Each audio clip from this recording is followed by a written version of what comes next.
My name's Anahita George, and I'm the founding partner of George and Marzialo. We are a Seattle-based boutique law firm that specializes solely in EB-5. As background, I was a forensic accountant and a tax attorney that worked at 3 of the Big 4 accounting firms. So forensic accounting is my bread and butter, which directly weaves into the EB-5 petition, where we're convincing the US government that all the money invested in these projects are clean and have been properly sourced. We've been doing EB-5 for over a decade. We've done over 700 EB-5 immigration petitions, and we have a 100% approval rate. I am an immigrant myself who's a naturalized US citizen. We have attorneys in our firm that are fluent, including myself, in Hindi, Gujarati, English, Spanish. So we speak multiple languages, and we have represented clients from Canada, India, Philippines, Vietnam, Australia, Europe, most of the countries in the world. We are an independent immigration attorney, which means we do not represent regional centers. We exclusively represent the EB-5 investors. If one particular attorney has just worked with one regional center, you have a red flag, right? We've filed with all 10 regional centers across the country. It doesn't matter to us where the investor goes, and that's how it should be. We're only looking out for the client's best interest. We're not telling them where to invest. We have a very open and transparent process. What I mean by that is everything is done over Dropbox, and client has the ability to look at the immigration forms we're working on, to look at the filing copy that we're working on, to look at the cover letter, to look at all the exhibits that are being built, and give us comments in real time through the Dropbox app. And we then respond to those comments in real time as well. I think that's what differentiates us, is that our turnaround time for a US or Canadian file is usually 7 to 14 business days, which is the fastest of anyone in the industry. There's no source we've never seen. There's no problem we've never encountered. So we know exactly what to expect, and we know exactly what to request from the client. And that really speeds up the process. We're a boutique. We only do EB-5. That's our sole focus. So at any given point a week, we only take a limited number of files and we churn them out. Client has a copy of what was filed.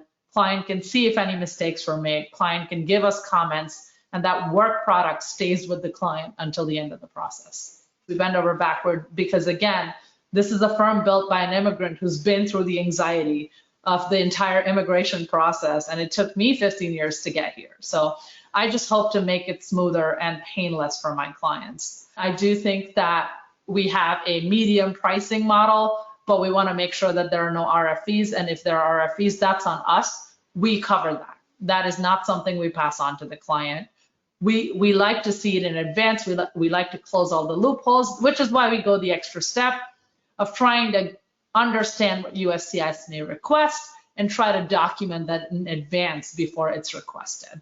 Our business philosophy is we don't want to keep the client waiting, because we understand that it comes with a lot of stress. The entire immigration process, after making so much investment, comes with a lot of stress. So in our initial consults, we try to warn clients about the pitfalls, what's to come, what receipts can they expect, how there's going to be a transfer of 485, how the 131 is going to be adjudicated, whether they're going to get a combo card, whether they're going to get a 5-year EAD, a 2-year EAD. I think it's important to work with someone who's done this day in and day out, so they know every single scenario that can go wrong, and you can plan for that. Again, being in the industry for 11 years, what I have noticed is when clients do have Indian source of funds, we do a lot of cleanup work for attorneys that have previously filed Indian source of funds for lack of knowledge, right? And what we've noticed the practice is when Indian source of funds is involved, the attorney is either coordinating with the CA in India or is coordinating with a co-counsel here who understands Indian documents. And then you now have a 3-way conversation between that accountant in India, between the immigration lawyer here, and the client as well. So it's a massive ping pong. But my background, I was educated in India until the age of 18.